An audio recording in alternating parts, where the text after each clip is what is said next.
Si tu as du mal à lâcher quelqu'un qui ne te donne pas un amour réel, ce n'est pas parce que tu l'aimes, c'est parce que ton esprit a créé un lien psychologique plus fort que n'importe quelle étreinte. Et c'est exactement ce que nous allons démanteler aujourd'hui. Dans cette vidéo, je vais t'expliquer, avec la franchise que personne n'ose te dire, pourquoi ton âme s'accroche à quelqu'un dont ton cœur sait déjà qu'il n'est pas pour toi, et comment briser ce schéma, selon la psychologie profonde de Carl Jung. Tu vas comprendre pourquoi ton cerveau s'attache davantage à la douleur qu'à la tendresse, comment identifier la pensée précise qui te maintient prisonnière, comment couper le lien émotionnel même s'il ne t'a jamais donné de fermeture, et comment récupérer ton pouvoir sans devenir froide, dure ou indifférente. Si tu restes jusqu'à la fin, je te promets que tu verras ton histoire avec d'autres yeux. Ce sera la première fois depuis longtemps que tu sentiras que tu peux vraiment lâcher prise, parce qu'aujourd'hui, tu ne vas perdre personne. Aujourd'hui, tu vas te retrouver toi. Ici, je partage de façon pratique la psychologie puissante de notre cher Carl Jung. Je t'invite à liker et t'abonner pour ne rien manquer. Pourquoi t'attaches-tu à l'homme qui te donne le moins? Écoute bien, parce que c'est le point le plus inconfortable, mais aussi le plus libérateur. Tu ne t'es pas attaché à cet homme parce qu'il t'a beaucoup donné. Tu t'es attaché parce qu'il t'a donné peu, mais exactement au moment où ta blessure en avait besoin. Ce n'était pas de l'amour, ni une connexion spirituelle, ni une alchimie du destin. C'était de la psychologie pure. Je te l'explique comme si nous étions en tête à tête, sans masque. L'attachement ne naît pas de l'amour, mais de l'incertitude. Quand un homme te donne une attention constante, cohérente et honnête, ton système nerveux se régule. Ton âme respire. Ton cœur comprend. Ici, je suis en sécurité. Mais quand quelqu'un apparaît, disparaît, t'élève, te confond, te fait miroiter puis te lâche, ton cerveau ne se calme pas. Il passe en mode alerte. Et ce qui est ironique, c'est que dans cette alerte, tu ressens plus d'émotions, plus d'intensité, plus de besoins, plus de fantasmes. Alors tu commences à confondre l'anxiété avec la passion, l'incertitude avec le désir, la douleur avec la profondeur, le déséquilibre avec la connexion. C'est ainsi que naît le anzuelo émotionnel. Ton cerveau devient accro à de petites doses d'attention. C'est un jeu psychologique pervers que tu ne vois pas, mais que tu ressens dans chaque fibre de ta poitrine. Il donne très peu, mais toujours au moment exact où tu étais sur le point de fermer la porte. Ce minuscule geste devient immense dans ton esprit. Une phrase, un message, un emoji, un « comment tu vas », une réaction à ta story, un regard un peu différent, et tu l'interprètes comme un signe, comme de l'espoir, comme une connexion. En réalité, ce n'est que l'effet chimique d'un phénomène appelé renforcement intermittent, le même qui rend une machine à sous si addictive. Quand tu ne sais jamais quand la récompense arrivera, ton cerveau s'obsède, ton cœur s'accroche, et ton énergie court derrière lui comme s'il était vital. Le scénario qui se répète toujours. Écoute bien ça. Une femme s'assoit devant moi, les larmes retenues. Pas pour ce qu'il lui a donné, mais pour ce qu'il a laissé en suspens. Elle me dit, « Je sais qu'il ne me donne presque rien, mais pourquoi je n'arrive pas à le lâcher? Pourquoi j'ai l'impression qu'il a quelque chose que personne d'autre n'a ?» Et quand on analyse la relation, je retrouve toujours le même schéma. Il n'était pas présent, mais il réapparaissait quand elle décidait de s'éloigner. Il ne donnait pas de clarté, mais envoyait une petite ambiguïté juste au moment où elle commençait à avancer. Il n'offrait pas d'amour, mais délivrait une microdose de validation quand elle en avait le plus besoin. Voilà l'hameçon. Ce n'est pas lui, ce n'est pas la connexion, ce n'est pas le destin. C'est le schéma émotionnel qui s'active en toi quand quelqu'un touche ta blessure précise, puis se retire. Tu ne souffres pas de le perdre lui, tu souffres d'abandonner ce qu'il déclenche en toi. Ce qui t'attache, ce n'est pas son amour, mais la version de toi-même qui l'active. La part blessée qui veut être choisie, la part qui veut être vue, la part qui veut prouver qu'elle est suffisante. Le point clé. Tu n'es pas accroché à lui. Tu es accroché au peut-être. Peut-être qu'il va changer. Peut-être qu'il va te voir. Peut-être qu'il va revenir meilleur. Peut-être qu'enfin il t'élira. Mais écoute bien, si ton esprit a besoin d'autant de peut-être, tu as déjà la réponse. Comment on brise l'hameçon émotionnel? Pas en l'ignorant, pas en disparaissant 2 jours, pas en le bloquant puis en le débloquant, pas en cherchant quelqu'un d'autre. On le brise quand tu comprends ceci. Cet homme n'est pas ton destin. C'est le miroir de tes carences non résolues. Et quand tu vois ça avec clarté, ce qui semblait irrésistible devient soudain minuscule. Non pas parce qu'il change, mais parce que tu le vois enfin sans le filtre émotionnel qui te piégeait. La transition émotionnelle que personne ne t'a expliquée. Quand une femme commence à guérir, quelque chose de surprenant se passe. Cet homme qui la déstabilisait devient soudain fatigant, lourd, épuisant. Ce qui semblait être de la magie devient du travail. Ce qui ressemblait à de la chimie devient du chaos. Ce qui paraissait être le destin devient une perte de temps. Quand tu retrouves ton axe émotionnel, son inconsistance cesse d'être attractive. Elle redevient ce qu'elle a toujours été, un manque d'amour réel. Et voici le plus dur, mais le plus libérateur. Tu n'as pas du mal à le lâcher parce qu'il est spécial. Tu as du mal à le lâcher parce qu'il active une partie de toi que tu ne sais pas encore guérir. Et quand tu commenceras à guérir cette partie, tu découvriras quelque chose que tu ne peux pas encore voir. Ce n'était pas lui, c'était ta blessure te parlant de lui. Et ça, même si ça fait mal, c'est ce qui te libère. La fantaisie du potentiel. Tu n'as pas du mal à le lâcher lui. Tu as du mal à lâcher ce que tu as idéalisé. Je vais te dire quelque chose que personne n'a jamais osé te dire, mais que tu dois entendre si tu veux vraiment guérir. Tu ne luttes pas pour lâcher l'homme qui est devant toi. Tu luttes pour lâcher l'homme que tu as inventé dans ta tête. Et oui, ça fait mal, parce qu'accepter ça revient à détruire ton propre rêve, pas seulement une relation.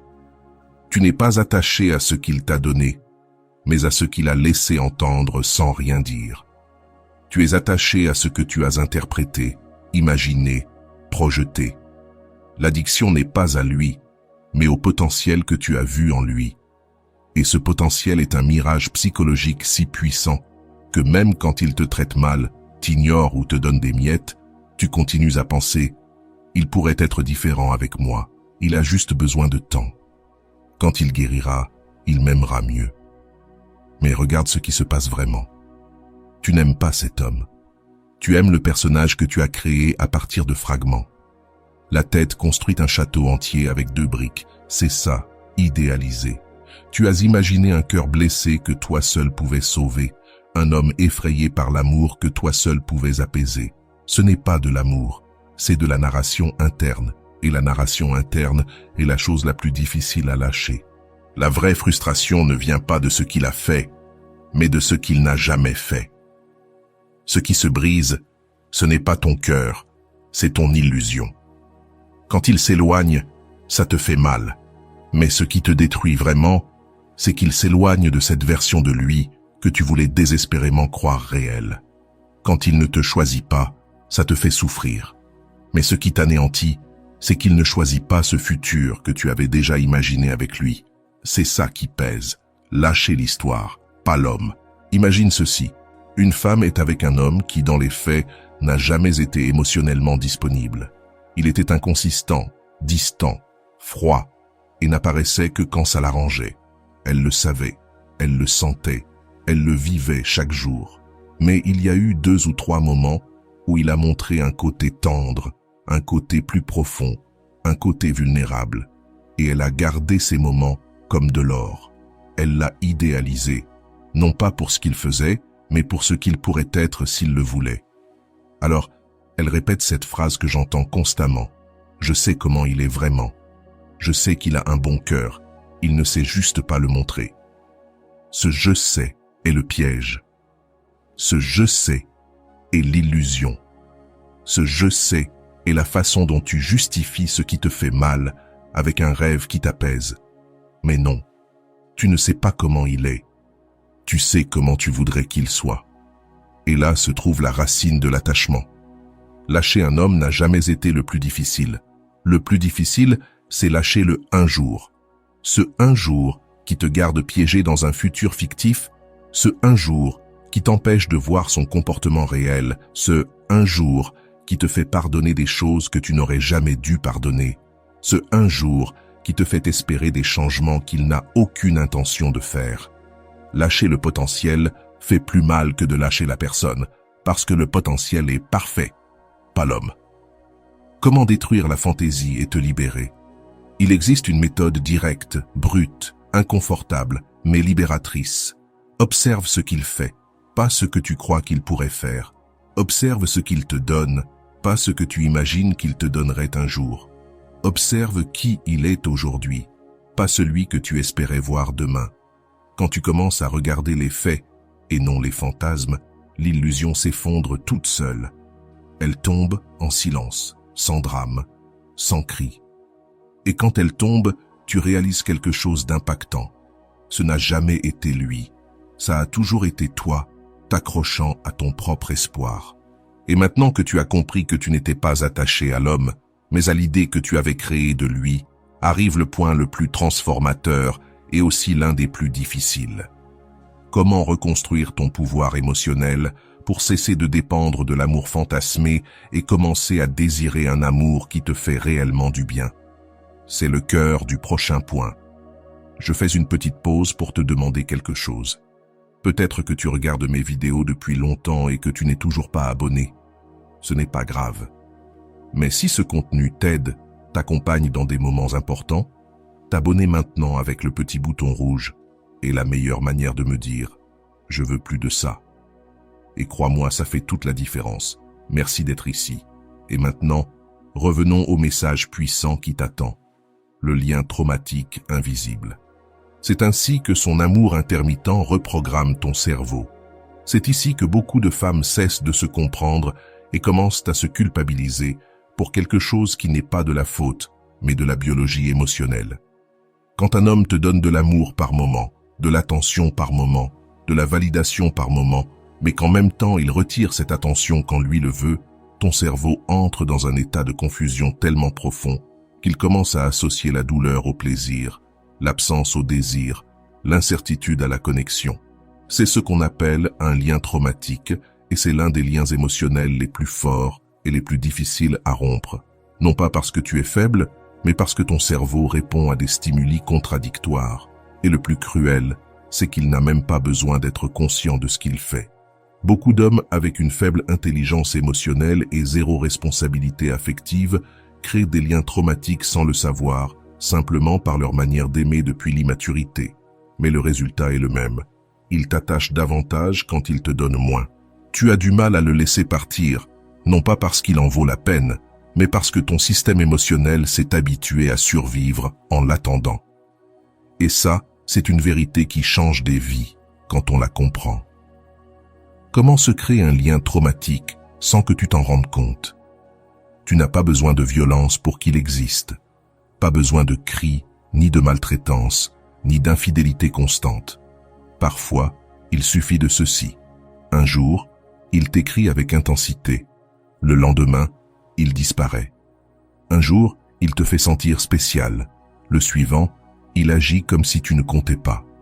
Un jour, il te promet, te suggère, te donne de la tendresse.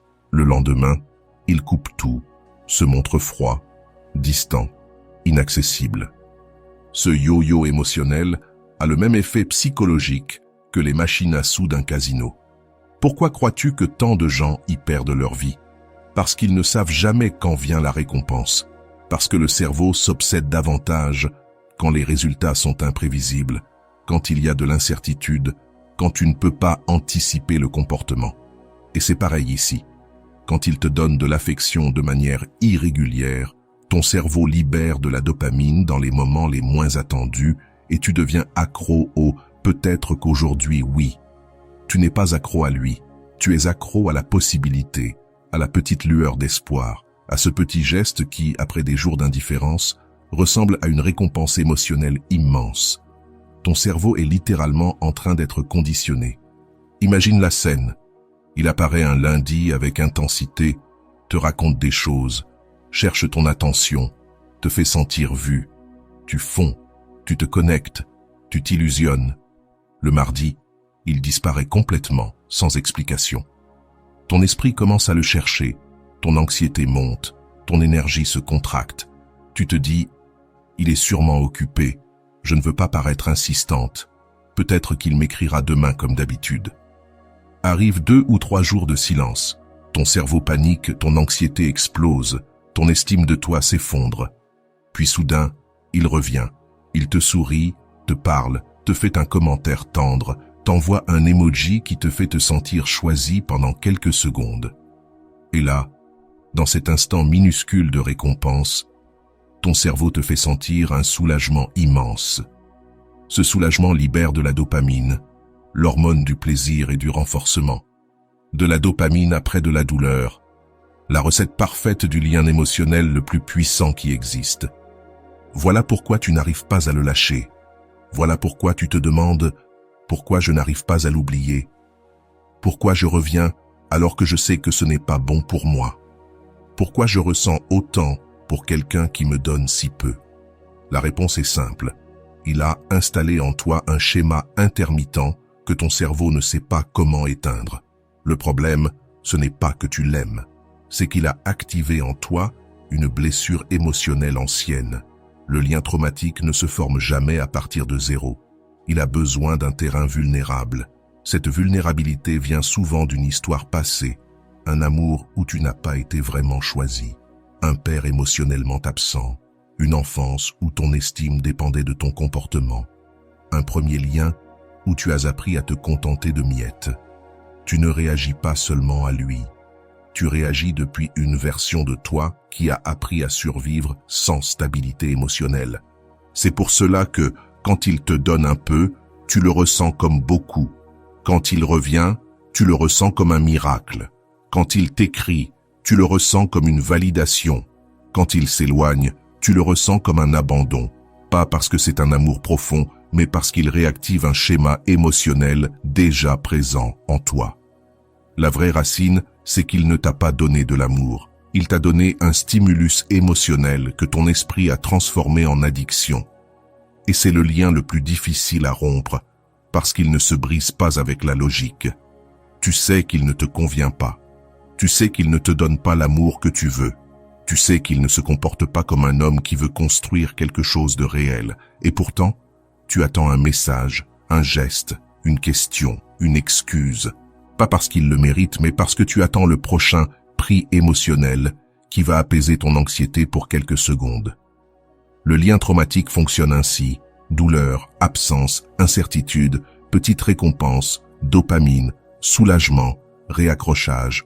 Et tout recommence jusqu'à ce que tu décides de briser le cycle. Et même si le rompre fait mal, ça fait toujours moins mal que de continuer à le répéter. Ce point révèle la racine la plus profonde de pourquoi il t'est si difficile de lâcher quelqu'un qui ne t'offre pas un amour réel. Tu n'es pas perdu, tu n'es pas brisé. Tu es simplement prise dans un conditionnement émotionnel que tu n'as jamais choisi. La blessure active. Pourquoi ton âme s'accroche-t-elle à celui qui réveille ta douleur la plus ancienne? C'est ici que nous touchons au point le plus inconfortable, mais aussi le plus libérateur. Parce que la raison pour laquelle tu ne peux pas lâcher cet homme, celui qui ne t'aime pas comme tu en as besoin, celui qui ne te choisit pas, celui qui ne montre aucune intention réelle, n'a rien à voir avec lui. Cela a à voir avec toi, avec quelque chose de bien plus profond que ton esprit n'a jamais voulu regarder. Tu ne t'es pas retrouvé piégé parce qu'il est spécial, mais parce qu'il a touché une blessure émotionnelle qui était ouverte bien avant qu'il n'entre dans ta vie. Et cette blessure, quand quelqu'un l'active, crée un attachement si intense que tu peux facilement le confondre avec de l'amour. Mais ce n'est pas de l'amour, c'est un besoin émotionnel non résolu. C'est ton système nerveux disant « j'ai déjà vécu ça et je ne l'ai jamais guéri ». Et c'est là que commence l'obsession, la dépendance émotionnelle, cette sensation que cet homme a quelque chose d'unique, comme si tu ne pouvais pas le trouver ailleurs. Mais ce n'est pas lui, c'est ce qu'il réveille en toi. L'histoire secrète derrière ton attachement. Laisse-moi t'expliquer quelque chose que presque personne n'a le courage de dire aussi clairement.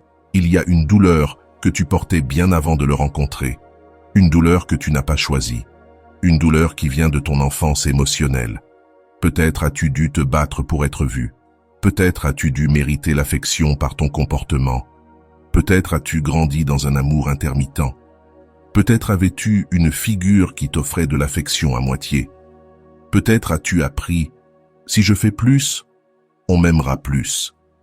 Et cette programmation interne est restée imprimée dans ton corps.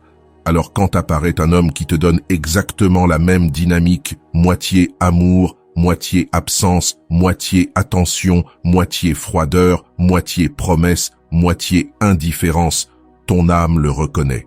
Non pas parce que c'est ton âme sœur, mais parce qu'il active ta blessure la plus profonde, la peur de ne jamais être suffisante pour être aimée. C'est cette vieille douleur qu'il réveille. C'est ton enfant intérieur qui réagit. C'est ce point exact où tu te retrouves piégé. Et c'est la véritable raison pour laquelle tu t'accroches. Ce n'est pas lui que tu as peur de perdre. C'est de revivre ce que tu as déjà vécu.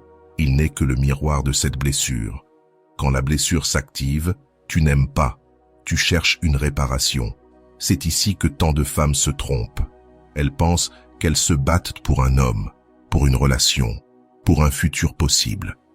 Mais en réalité, elles essaient autre chose. Guérir à travers cet homme une douleur née à une autre époque. Tu cherches qu'il te donne la validation que tu n'as jamais reçue. Tu attends qu'il te choisisse pour te sentir digne. Tu espères obtenir de lui ce que tu n'as jamais eu quand tu en avais le plus besoin. C'est pour ça que, quand il t'ignore, ça te fait plus mal que ça ne devrait. Quand il s'éloigne, tu ressens un vide impossible à expliquer avec de la logique. Quand il revient, le soulagement est disproportionné. Quand il montre de l'affection, tu te sens revivre. Quand il se refroidit, ton monde intérieur s'effondre. Ce n'est pas de l'exagération. C'est une blessure active. Une blessure qui l'appuie sans même le savoir. Une blessure que tu crois pouvoir calmer seulement s'il change, s'il revient, s'il répare. Et c'est là la plus grande illusion émotionnelle. La blessure ne guérit pas quand celui qui l'active te prend dans ses bras. Elle guérit quand toi tu la reconnais et que tu brises le cycle.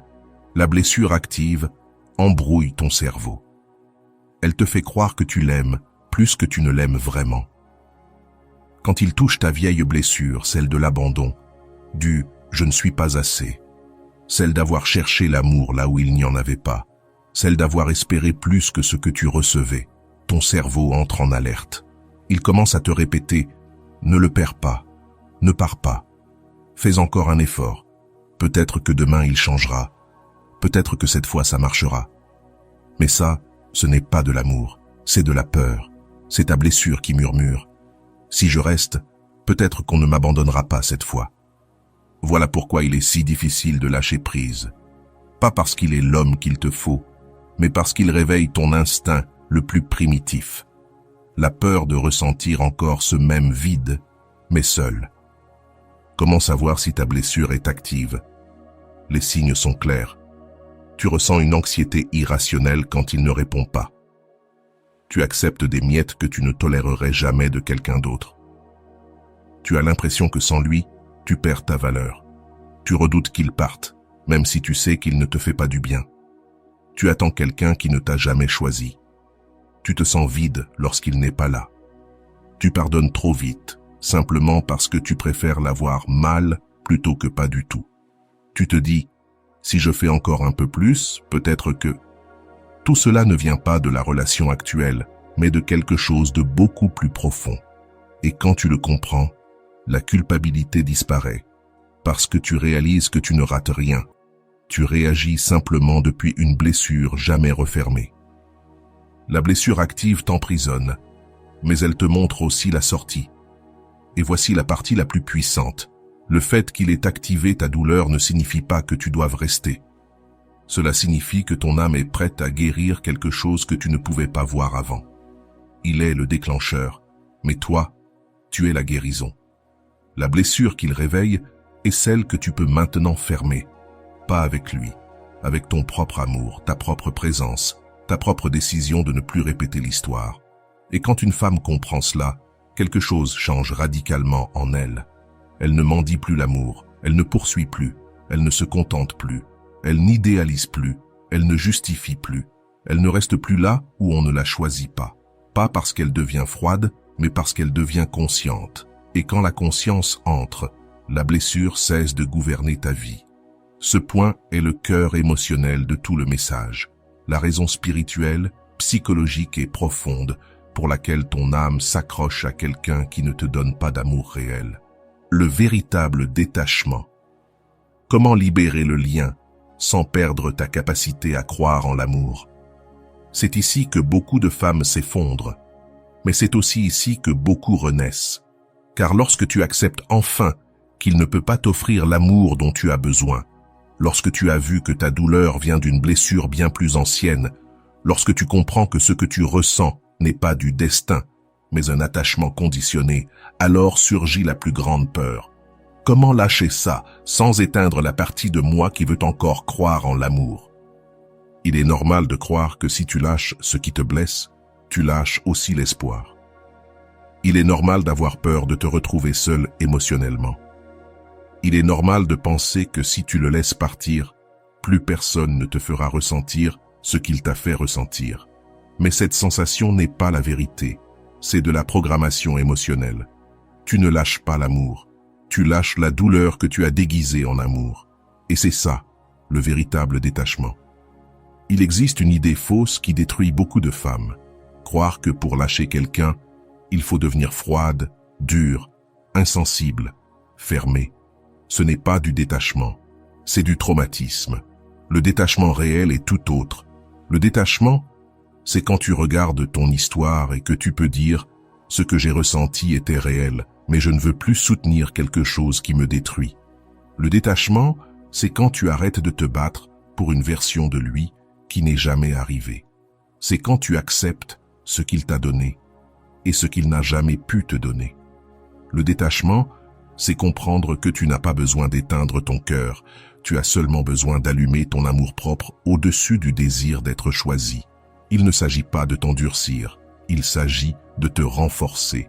Il ne s'agit pas de fermer ton âme, il s'agit de la nettoyer. Il ne s'agit pas d'arrêter d'aimer, il s'agit d'arrêter d'aimer depuis ta blessure. Et voici une vérité inconfortable, la partie de toi qui veut s'accrocher n'est pas ta conscience, c'est ton addiction émotionnelle. C'est le lien traumatique, le renforcement intermittent, la blessure d'enfance, la peur d'être seul, la fantaisie du potentiel. Tout cela existe dans ton esprit, mais ce qui réside dans ton âme est différent. Ton âme ne veut pas mendier l'amour. Ton âme ne veut pas rester dans un endroit où l'on t'éteint. Ton âme ne veut pas attendre des miettes. Ton âme ne veut pas que tu offres ta valeur à quelqu'un qui ne sait pas la recevoir. Ton âme veut la paix. Ton âme veut de la réciprocité. Ton âme veut la plénitude. Ton âme veut l'évolution. Ton cerveau te dit « Reste encore un peu ». Mais ton âme te murmure « Je n'appartiens plus ici ». Et quand une femme écoute cette voix, le détachement cesse d'être douleur et devient direction. Il y a un moment, et tu vas le sentir très bientôt, où tu ne t'intéresses plus au fait qu'il revienne. Pas parce que tu le détestes, pas parce que tu l'as totalement oublié, mais parce que tu commences enfin à te regarder avec les yeux avec lesquels tu voulais qu'il te regarde. Tu comprends alors que ce n'était pas un manque de valeur chez toi, mais un manque de capacité émotionnelle chez lui.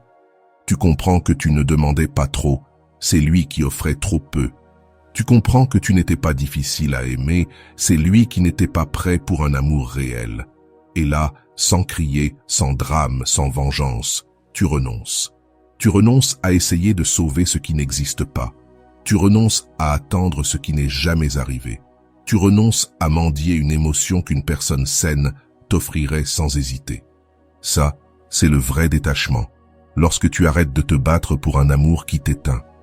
Et voici la partie la plus puissante de tout ce processus. Le lâcher-prise ne te fait pas perdre foi en l'amour, il te fait perdre foi en l'amour incorrect. L'amour réel ne blesse pas. L'amour réel ne confond pas. L'amour réel ne disparaît pas. L'amour réel n'a pas besoin d'être poursuivi. L'amour réel ne t'oblige pas à sacrifier ta paix pour te sentir choisi. Ce que tu as vécu n'était pas de l'amour, c'était de la douleur déguisée en espoir. Et quand tu lâches cette douleur, l'espoir cesse d'être en lui et commence à exister en toi.